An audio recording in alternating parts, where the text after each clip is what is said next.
Posisi aparatur sipil negara atau ASN kerap berpotensi menjadi komoditas politik yang mengancam karir kepegawaiannya.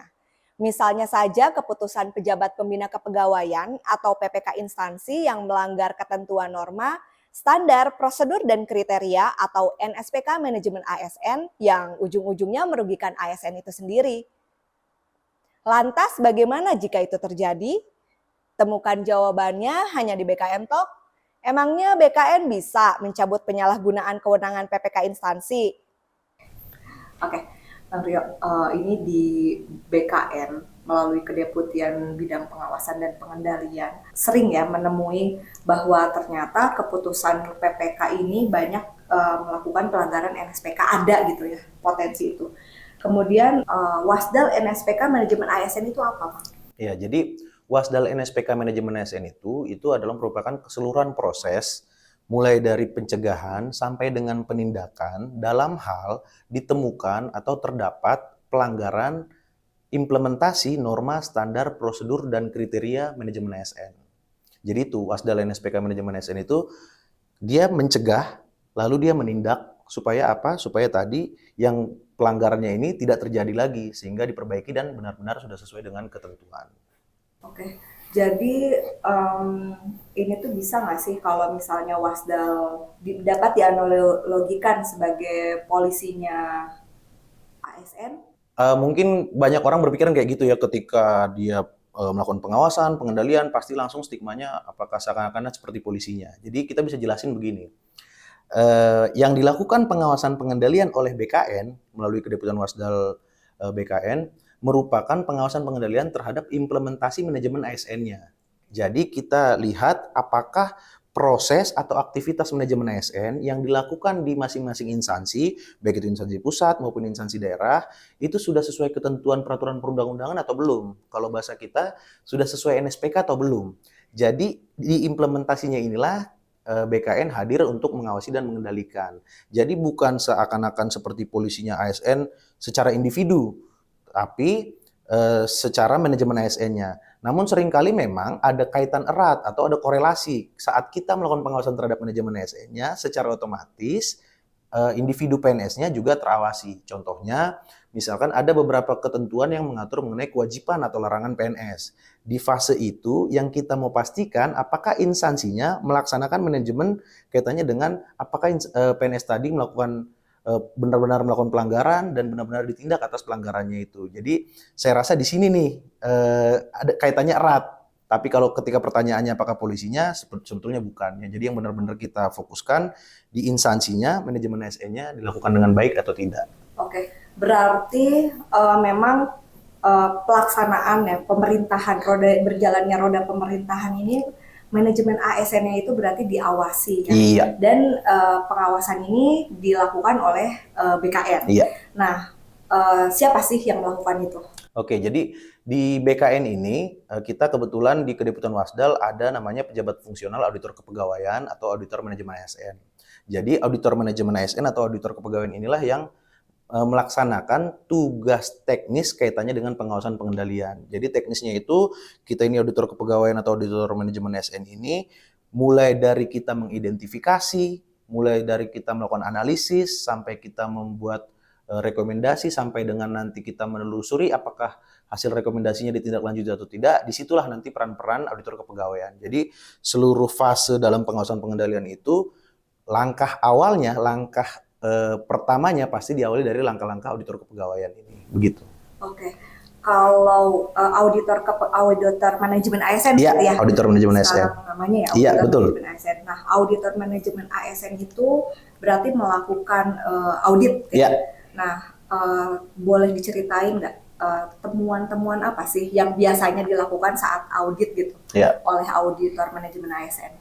Ya, jadi dalam pelaksananya pengawasan pengendalian oleh auditor kepegawaian itu seringkali memang ada banyak varian permasalahan kepegawaian atau banyak varian pelanggaran NSPK. Tapi yang sering secara umum kita temui biasanya nih kaitannya dengan PNS yang terkena tindak pidana. Jadi PNS terkena tindak pidana ini dalam NSPK-nya, dalam ketentuan peraturan perundang-undangannya, apabila yang bersangkutan ditahan, itu harus dilakukan pemberhentian sementara. Nah, seringkali temuan kita, instansi itu tidak langsung menjalankan proses pemberhentian sementara. Nah, jadi itu juga merupakan salah satu varian temuan atau hal yang kita dapatkan ketika kita melakukan pengawasan pengendalian. Lalu, selain dia diberhentikan sementara saat ditahan, ketika dia inkrah, itu juga ada mekanisme lanjutan, terutama terhadap pelanggaran atau tindak pidana jabatan. Ketika dia tindak pidana jabatan yang biasanya mungkin sering kita dengar kaitannya dengan tipikor yang dilakukan oleh PNS, itu konsekuensinya PNS tersebut harus diberhentikan tidak dengan hormat apabila putusannya sudah inkrah atau berkekuatan hukum tetap. Nah, terhadap permasalahan ini seringkali kita dapati bahwa instansi tidak langsung mengeksekusi, tidak langsung melaksanakan langkah pemberhentian tidak dengan hormat tadi. Jadi itu merupakan dua varian permasalahan yang sering kita temui kaitannya dengan PNS tindak pidana. Jadi sebenarnya ada banyak lagi. Mungkin yang bisa saya ceritakan juga, seringkali juga kita temukan kaitannya dengan pengangkatan, pemindahan, pemberhentian PNS dari dan dalam jabatan. Nah, jadi ada PNS yang seharusnya tidak diangkat dalam jabatan tertentu karena dia belum memenuhi syarat, itu diangkat. Itu kita nyatakan tidak sesuai dengan SPK. Ada juga PNS yang dia diberhentikan dari jabatannya. Padahal ada fase, ada prosedur yang memang belum dilakukan atau tidak sesuai. Itu juga sering jadi temuan kita dalam pelaksanaan wasdal. Dari temuan wasdal tadi, itu endingnya tuh apa? Nah, jadi kalau ditanya endingnya dari temuan kita, jadi kita tidak hanya sebatas bahwa kita melakukan pengawasan, kita temukan, bukan. Tapi kita juga punya semangat untuk mengendalikan. Jadi pengawasan pengendalian itu merupakan satu kesatuan utuh. Ketika dalam pengawasan kita bisa temukan, selanjutnya kita melaksanakan langkah-langkah pengendalian. Pengendaliannya ini bagaimana? Kita nanti mampu dulu berdasarkan identifikasi kita menemukan apa sih sebenarnya yang tidak sesuai. Lalu ketika tidak sesuai, kita sudah identifikasi, kita sudah analisis kenapa dia tidak sesuai. Lalu langkah selanjutnya kita mau berupaya untuk memperbaiki. Kita berupaya untuk mendorong di instansi pemerintah itu melakukan hal yang baiknya seperti apa sih, hal yang tepatnya seperti apa. Jadi itu akan kita lakukan dengan beberapa langkah-langkah lanjutan berdasarkan hasil pengawasan pengendalian. Nah, kalau misalnya nih tadi membahas tentang pemberhentian jabatan, pemindahan ya, seperti mutasi yang dilakukan tidak sesuai dengan prosedurnya seperti itu. Dari mana para audiman tahu bahwa di luar sana ada indikasi seperti itu? Ya, jadi ada beberapa sumber. Kita bisa dapatkan informasi ada potensi pelanggaran NSPK lah begitu ya. Kita bisa dapat informasi itu dari berbagai jenis sumber. Yang pertama dari kanal-kanal pengaduan atau laporan atau surat masuk, itu sangat banyak yang masuk ke BKN, terutama ke Kedeputian Pengawasan Pengendalian, kaitannya dengan dugaan pelanggaran NSPK. Itu sangat banyak, itu menjadi sumber juga yang sejauh ini masuk ke kita sehingga kita harus lakukan langkah-langkah pengawasan pengendalian. Yang selanjutnya juga, kita ini selaku auditor kepegawaian, selaku auditor manajemen ASN, dituntut untuk proaktif. Jadi kita harus proaktif, bisa mengenali atau kita membaca aktivitas manajemen ASN di masing-masing instansi pemerintah. Sumbernya sih sejauh ini kita bisa pakai media online, kita bisa sering kontak-kontakan atau tukar-tukar informasi dengan PIC di instansi pemerintah. Jadi dari situ kita juga bisa paling tidak kita melakukan identifikasi awal. Oh, ini ada potensi nih, dari situ kita bisa dapat. Sejauh ini langkah yang kita lakukan dengan cara-cara begitu. Oke. Kalau ini ya pelaksanaan pengawasan dan pengendalian yang dilakukan oleh BKN ini ada nggak sih yang mendasari kita bekerja melakukan pengawasan dan pengendalian? Oke, jadi kalau ditanya dasar kita melakukan pengawasan pengendalian, dalam Undang-Undang ASN memang ini merupakan salah satu tugas dan kewenangan yang memang sudah ditetapkan. Jadi Undang-Undang ASN itu kalau kita bicara konstruksinya, Presiden selaku pemegang kekuasaan tertinggi dalam pembinaan manajemen ASN. Presiden itu dengan kekuasaannya itu membagi sebagian kekuasaannya salah satunya kepada BKN dalam hal menyelenggarakan dan membina penyelenggaraan manajemen ASN, yang selanjutnya melakukan pengawasan pengendalian. Itu merupakan salah satu sumber atau dasar BKN dalam melakukan pengawasan pengendalian. Lalu di pasal 49 juga ada ditentukan lagi secara khusus bahwa BKN berwenang melakukan pengawasan pengendalian.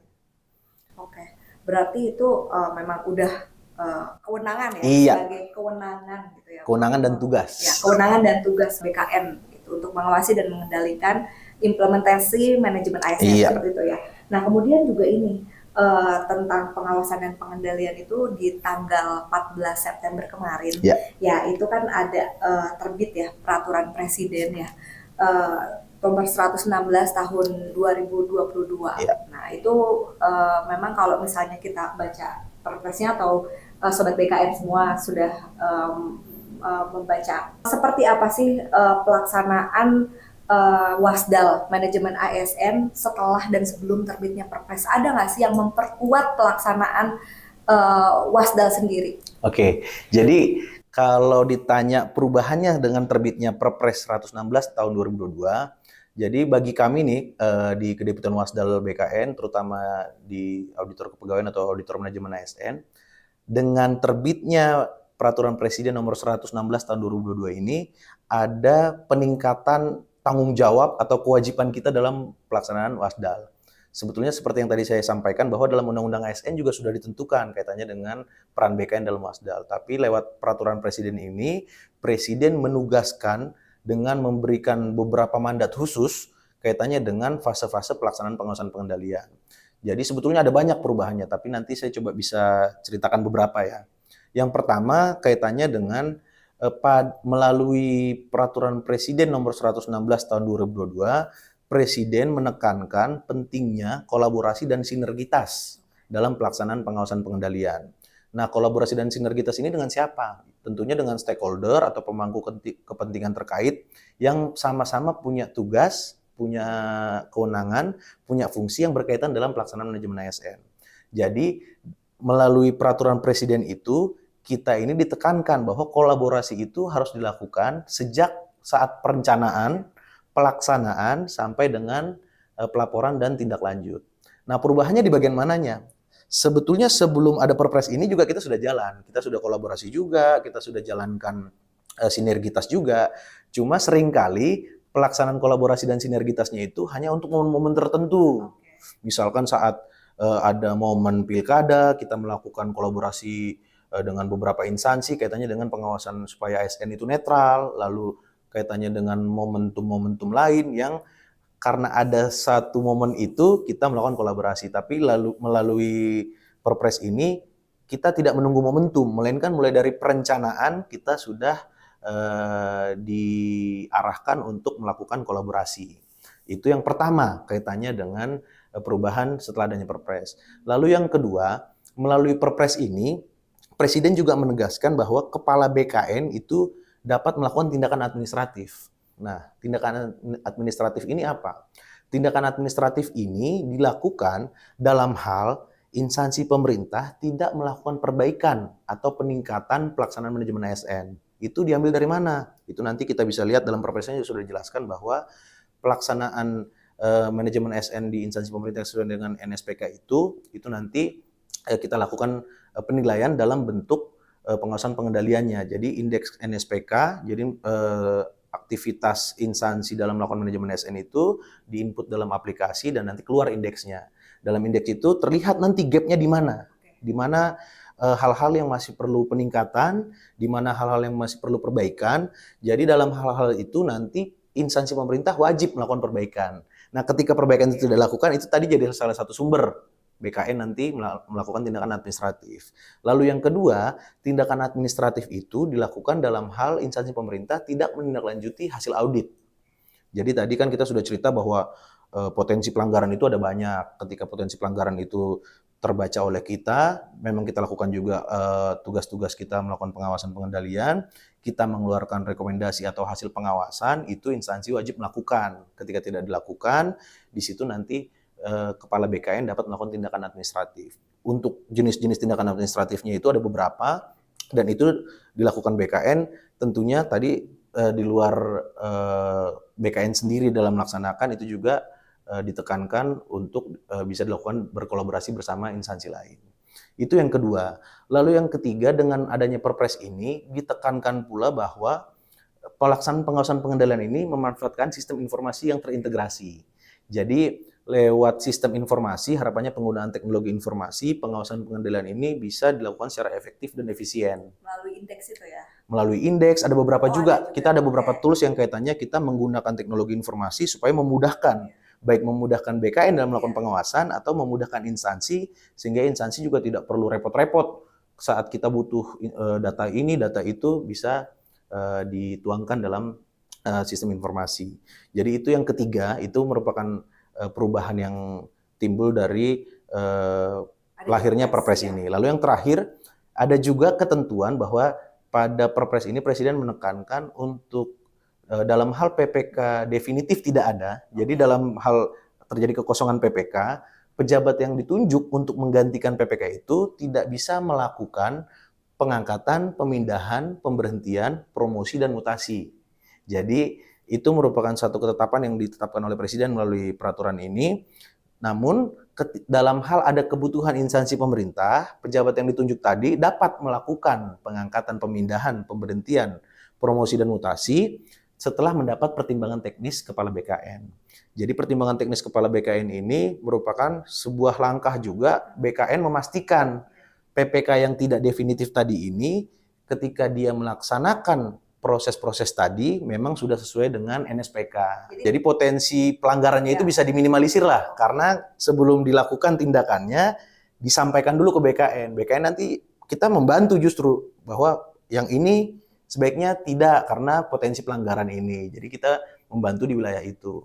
Oke, berarti tidak hanya ini ya, pengawasan dan pengendalian itu tidak hanya sebatas rekomendasi, tapi kita juga memastikan bahwa rekomendasi yang dikeluarkan oleh BKN ini dilaksanakan oleh PPK-nya tersebut gitu. Jadi kalau dalam peraturan Presiden itu memang disebutkan bahwa salah satu objek wasdal itu adalah tindak lanjut instansi kaitannya dengan rekomendasi BKN, rekomendasi KSN, atau rekomendasi Menteri, Pan RB, atau yang lembaga yang terkait kaitannya dengan pelaksanaan manajemen ASN. Jadi seluruh produk dari pemerintah pusat yang punya kewenangan kaitannya dengan manajemen ASN itu menjadi objek, supaya kita bisa memastikan bahwa kebijakan atau ketentuan-ketentuan teknis itu bisa dilaksanakan oleh instansi.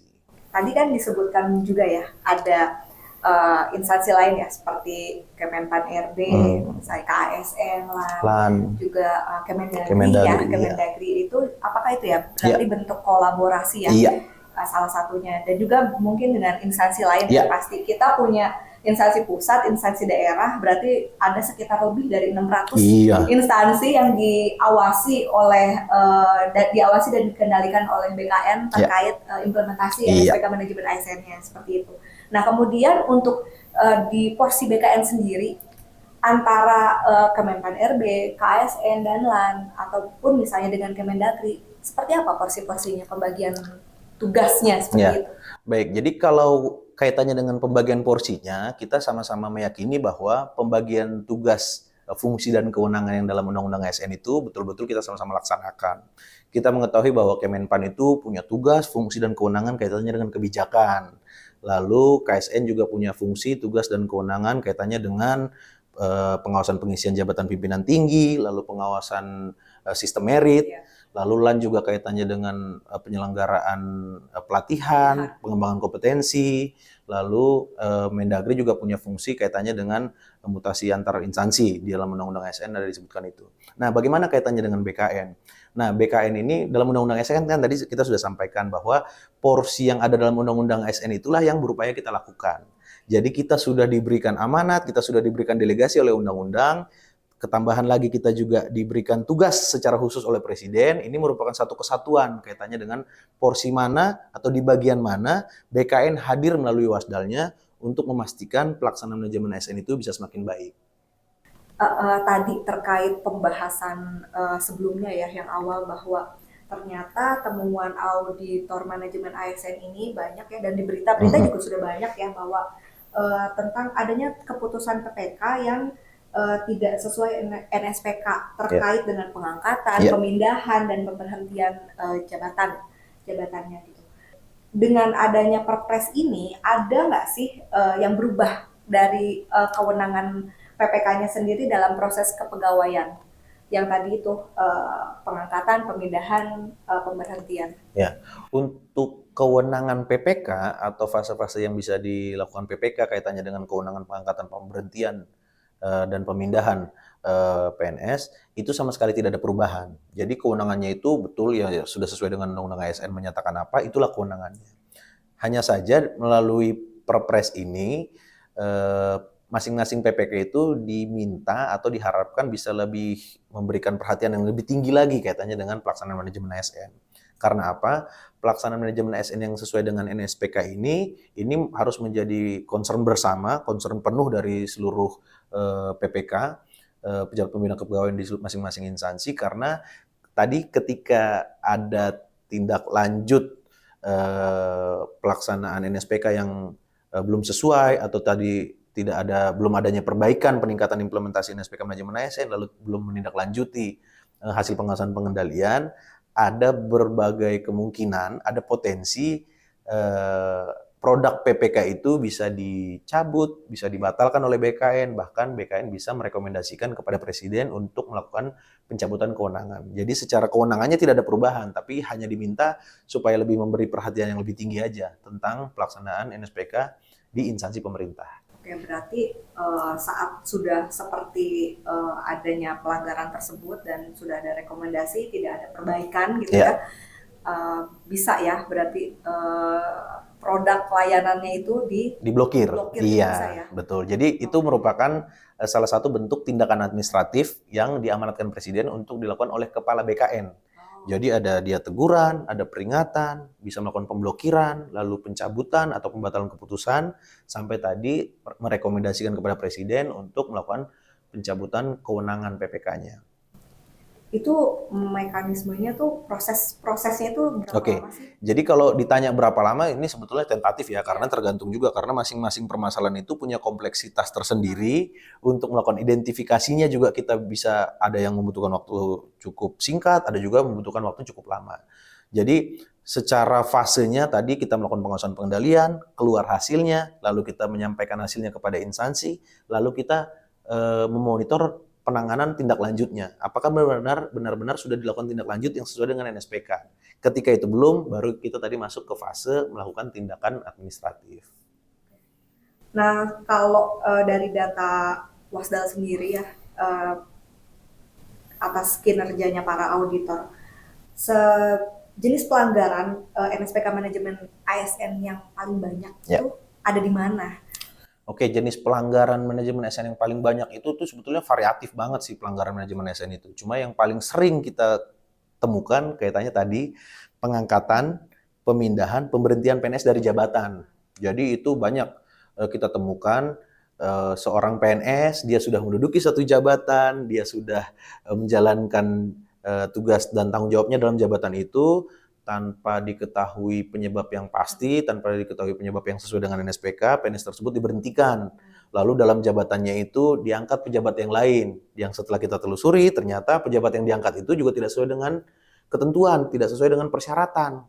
Sehingga yang bersangkutan itu sebetulnya juga tidak boleh mengisi jabatan yang kosongnya itu juga karena belum sesuai NSPK. Nah, itu paling banyak varian seperti itu yang kita temui dalam praktek pengawasan pengendalian NSPK manajemen ASN. Lalu yang kedua kaitannya dengan PNS yang terlibat tindak pidana. PNS yang terlibat tindak pidana itu saat yang bersangkutan ditahan karena melakukan tindak pidana, itu ada mekanisme namanya pemberhentian sementara. Jadi seharusnya PNS yang ditahan itu dilakukan pemberhentian sementara. Namun ada beberapa fakta yang kami temukan, seringkali bisa kita baca di media juga, PNS-nya ditahan, namun proses pemberhentian sementaranya tidak langsung dilakukan. Jadi Kenapa? itu juga Bisa ada beberapa alasan proses pemberhentian sementaranya itu tidak langsung dilakukan. Pertama sih biasanya informasi mengenai status PNS itu ditahan itu belum diterima oleh instansi. Nah, untuk yang hal seperti itu kita selalu mendorong instansi untuk proaktif untuk mencari tahu ke pihak yang berwenang atau pihak yang berwajib dalam hal ada informasi PNS di instansinya ditahan karena melakukan tindak pidana. Dengan informasi itu bisa dilakukan nanti proses pemberhentian sementaranya. Lalu ada juga, ini PNS melakukan tindak pidana dan sudah inkrah, sudah berkekuatan hukum tetap, dinyatakan bersalah. Kasusnya tindak pidana kejahatan jabatan atau tindak pidana korupsi, itu harusnya tuh di pemberhentian tidak dengan hormat, diberhentikan tidak dengan hormat Tidak dengan hormat. di PTDH, tapi oleh instansi tidak dilakukan PTDH. Itu juga menjadi hal yang sering kali kita temukan dalam pelaksanaan pengawasan pengendalian. Sebetulnya variannya lebih banyak lagi, mulai dari pengadaan sampai dengan pemberhentian, sampai dengan perlindungan, ketentuan-ketentuan yang agak dikesampingkan atau terlanggar NSPK-nya itu banyak, tapi yang paling sering kita temukan dua hal tadi. Berarti di 18 elemen Ya. NSPK itu yang paling banyak itu ada di Dua tadi itu, Dua tentang tadi. jabatan sama Oke. tentang PNS yang melakukan tindak Nah, pidana. sebetulnya pelanggaran seperti itu ya itu tuh karena PPK-nya tidak tahu akan rules yang seharusnya, atau memang ada faktor-faktor lain yang membuat itu yang aturan yang harusnya dijalankan jadi tidak dijalankan. Bagaimana teman? Ya, jadi sebetulnya ada beberapa alasan pelanggaran NSPK itu bisa terjadi. Yang pertama tadi betul, mungkin baik itu PPK, PYB atau pengelola instansi kepegawaiannya masih belum memahami secara utuh atau belum terinformasi tadi kaitannya dengan pemahaman ketentuannya, atau mungkin belum terinformasi kaitannya dengan ada fakta-fakta tertentu yang berpotensi terjadi pelanggaran NSPK. Itu juga jadi hal yang bisa ditemukan atau sering kali kita temukan kaitannya kenapa pelanggaran NSPK itu terjadi. Yang pertama pengetahuan tentang pedoman-pedomannya, lalu yang kedua tentang belum diterimanya informasi, lalu juga ada faktor-faktor lain, misalkan ada hal-hal faktual di masing-masing instansi pemerintah yang ketika berupaya untuk mengimplementasikan manajemen ASN sesuai dengan NSPK itu ada kesulitan, biasanya faktor-faktor tertentu lah. Nah, ini juga berjalannya caranya kita menjalankan roda pemerintahan ini kan memang sangat disorot ya oleh publik gitu. Nah, ini juga kan berpengaruh ya jika pelaksanaan manajemen ASN ini sesuai dengan NSPK, maka bisa mempengaruhi juga bisa berpengaruh kan pada jalannya roda pemerintahan untuk pelayanan publik yang lebih baik seperti itu ya. Nah, kemudian jika ada pelanggaran NSPK tadi, sanksi ada nggak sih sanksi dan konsekuensi pada pelanggaran NSPK baik untuk PPK-nya dari secara kelembagaan dan ASN-nya secara individu? Oke. Itu seperti apa? Oke, kalau soal sanksi ya, ini sih kalau dalam konteks kita pengawasan pengendalian, terutama yang sudah ditentukan dalam Perpres, itu ada namanya kita ditentukannya itu tindakan administratif. Jadi kita tidak menyebut sanksi. Nah, tindakan administratif itu tadi dalam hal tindak lanjut hasil pengawasan pengendalian tidak dilakukan, perbaikan implementasi manajemen ASN tidak dilakukan, bisa dilakukan tindakan administratif. Mulai dari peringatan, teguran, lalu pemblokiran data atau layanan kepegawaian, bisa juga pencabutan keputusan, bisa juga pembatalan keputusan, sampai dengan rekomendasi pencabutan kewenangan. Jadi itu merupakan tindakan administratif yang kita bisa lakukan terhadap instansi pemerintah. Lalu kaitannya bagaimana kalau individunya? Nah, individunya tentu ada mekanisme tersendiri ketika memang ada NSPK dalam hal ada kewajiban atau larangan yang dilanggar oleh individu PNS atau individu ASN, itu ada mekanisme tersendiri namanya mekanisme penjatuhan disiplin. Nah, mekanisme penjatuhan disiplin itu bisa berefek PNS tersebut atau ASN tersebut dijatuhi sanksi. Bahkan bukan hanya sekedar sanksi disiplin, tapi terhadap pelanggaran hal yang tertentu yang sudah diatur dalam undang-undang, itu bisa sampai ke pemberhentian tidak dengan hormat. Oke. Jadi itu. Jadi memang baru-baru ini juga banyak juga ya secara ASN sendiri yang disorot juga nih kalau misalnya di media sosial ya, mungkin teman-teman sobat BKN juga tahu lah beberapa isu-isu seputar secara ini ya disiplin PNS-nya sendiri ya. Nah, terakhir nih kan tadi disinggung ya bahwa kita tuh sebetulnya dari pengawasan dan pengendalian BKN ini tuh kita tuh nggak pengen nih ada pelanggaran-pelanggaran yang dilakukan dari sisi implementasi manajemen ASN yang tidak sesuai dengan NSPK. Nah, upaya apa sih yang dilakukan oleh BKN agar pelanggaran-pelanggaran tersebut tidak terjadi? Ya. Jadi kalau kaitannya dengan upaya mencegah berarti ya kita preventif. Bagaimana supaya pelanggaran itu tidak terjadi. Jadi yang secara faktual sudah sering kita lakukan, kita seringkali melayani instansi pemerintah. Dalam hal ini kita berkonsultasi kaitannya dengan bagaimana pelaksanaan NSPK terhadap satu proses manajemen ASN tertentu. Biasanya kita sering banget tuh instansi pemerintah nanya, bagaimana nih sebetulnya yang harus kita lakukan? Apakah kita lakukan ini boleh atau kita lakukan ini boleh? Nah, sekali lagi yang menjadi acuan kita di BKN dalam hal pengawasan pengendalian, kita selalu lihat, oh NSPK-nya bicara begini. Oh NSPK-nya tuh ketentuannya begini. Lalu ketika memang instansi ternyata ada fakta-fakta tertentu, itu nanti semua akan menjadi kita satukan menjadi informasi utuh. Barangkali nanti ada hal-hal tertentu yang secara kebijakan, secara nasional nanti ada pembahasan, diterbitkan kebijakan, bisa jadi memang nanti dapat diakomodir atau memang tidak diakomodir. Lalu juga melalui beberapa tahun belakangan ini kita juga ada metode tersendiri kaitannya dengan langkah preventif, yaitu kita melakukan penilaian implementasi NSPK manajemen ASN. Oh iya, BKN Award itu ya? BKN Award itu adalah salah satu akses dari kita melakukan ini. Jadi kita melakukan penilaian ini sekali lagi dalam konteks kita melakukan pengawasan pengendalian. Jadi dalam konteks melakukan pengawasan pengendalian, kita melakukan penilaian indeks implementasi NSPK namanya. Nah, penilaian indeks implementasi NSPK manajemen ASN ini kita melihat, kita membaca secara utuh pelaksanaan proses manajemen ASN atau aktivitas manajemen ASN di instansi pemerintah. Dari situ nanti kita menemukan gap-nya. Masih ada nggak sih yang belum sesuai NSPK? Ketika memang masih ada, di situ nanti kita berupaya untuk melakukan langkah pengendalian supaya tidak terjadi lagi. Itu kan berarti kan kita mencegah untuk ke depannya. Jadi supaya ke depannya tidak terjadi lagi pelanggaran serupa.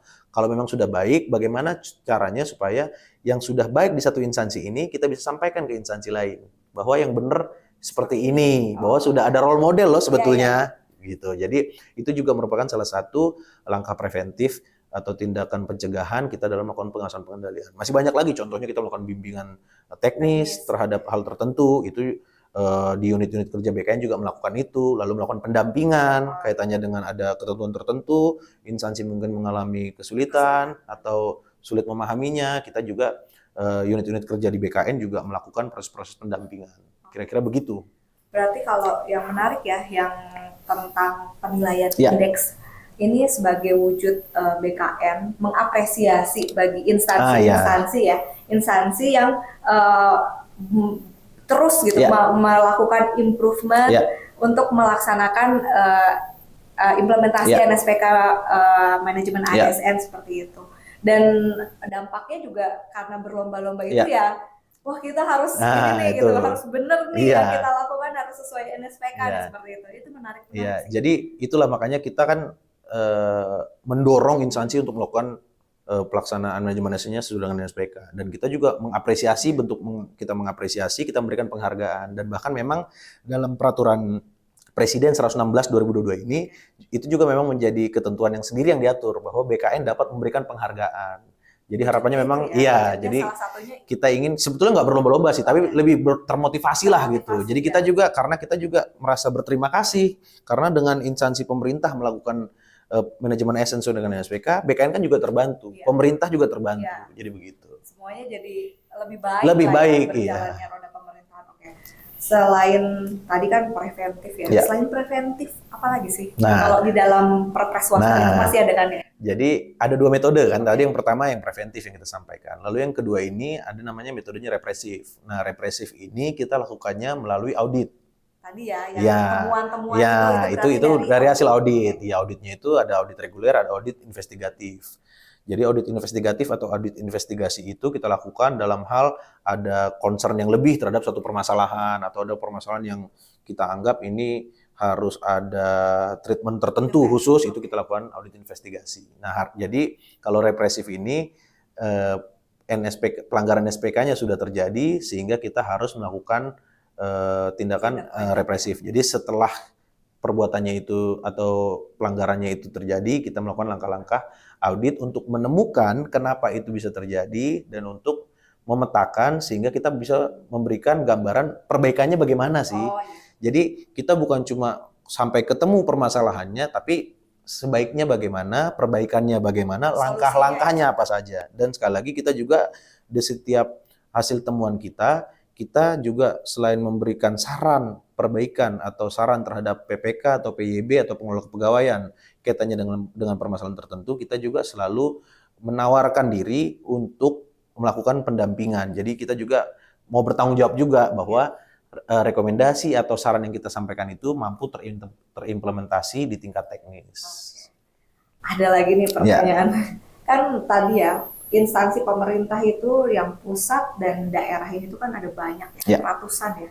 Bagaimana caranya mengoptimalkan pengawasan dan pengendalian seperti itu kalau di BKN? Oke, jadi optimalisasinya itu memang nggak bisa dielakkan lagi di era sekarang ini. Memang kita harus maksimalisasi teknologi informasi atau maksimalisasi sistem informasi. Jadi pengawasan pengendalian yang kita lakukan, yang BKN lakukan juga sudah mengarah ke sana. Kita coba mengoptimalisasi penggunaan sistem informasi dalam pengawasan pengendalian. Jadi harapannya dengan optimalisasi sistem informasi tadi, kita jadi bisa menyentuh keseluruhan. Karena kalau sentuhan secara fisik kita datang ke masing-masing instansi, sepertinya itu agak kewalahan dengan jumlah yang tadi 600 lebih atau bahkan sampai 700. Jadi yang kita lakukan maksimalisasi sistem informasi tadi, dan kita juga di BKN, terutama di Kedeputian Wasdal, kita juga sudah membagi PIC kaitannya dengan instansi mana yang menjadi kewenangan atau menjadi wilayah kerja masing-masing auditor kepegawaian atau auditor manajemen ASN. Harapannya apa? Biar lebih mudah aja gitu, biar lebih mudah tektokannya dengan masing-masing instansinya gitu. Kalau ini terkait Perpres Wasdal ya, kita kembali lagi. Auditor manajemen ASN dalam bekerja gitu. Dengan adanya Perpres Wasdal, apa sih harapan para auditor manajemen ASN dengan adanya Perpres Wasdal untuk mengawasi dan mengendalikan pelaksanaan NSPK manajemen ASN? Seperti apa? Jadi seperti yang saya sampaikan tadi bahwa dengan adanya peraturan presiden ini, yang bertambah itu adalah tanggung jawab dan kewajibannya. Jadi kita makin merasa harus bertanggung jawab lagi nih, karena presiden sudah sudah memandatkan, sudah menugaskan, sehingga harus langkah-langkah yang kita lakukan sudah tidak bisa langkah-langkah seperti sebelumnya. Makanya yang kita harapkan dengan lahirnya Perpres ini, instansi pemerintah juga sama-sama mau melakukan peningkatan. Jadi kita punya fakta objektif bahwa hari ini kita berada dalam posisi tertentu dengan adanya peraturan presiden tentang pengawasan pengendalian NSPK ini. Harapannya pelaksanaan NSPK ini bisa bukan tidak di titik tertentu itu lagi, tapi lebih meningkat lagi. Jadi kita juga berharap instansi pemerintah punya perhatian yang sama juga untuk sama-sama kita meningkatkan, sehingga pelayanan publik atau penyelenggaraan pemerintahan itu bisa semakin baik dengan semakin baiknya implementasi NSPK manajemen ASN. Jadi Perpres Wasdal ini tuh bukan untuk BKN saja, bukan untuk auditor manajemen ASN, bukan sama sekali bukan. Ya, tapi juga untuk semua penyelenggara pemerintah, gitu ya. Oke, sobat BKN, itu tadi perbincangan saya bersama Auditor Manajemen ASN BKN, Rio Sianipar. Semoga dengan tayangan ini ada harapan bahwa kebijakan dan implementasi manajemen ASN di instansi pemerintah dapat sesuai dengan norma, standar, prosedur, dan kriteria, sehingga tidak ada lagi potensi ASN yang dirugikan karena proses keputusan yang berkaitan dengan manajemen ASN itu telah sesuai dengan NSPK. Selain itu, dari sisi instansi juga dapat mengetahui elemen manajemen ASN mana yang perlu ditingkatkan sehingga penyelenggaraan pemerintahan yang baik pada akhirnya dapat terwujud. Sampai ketemu lagi di BKN Talk selanjutnya. Dah.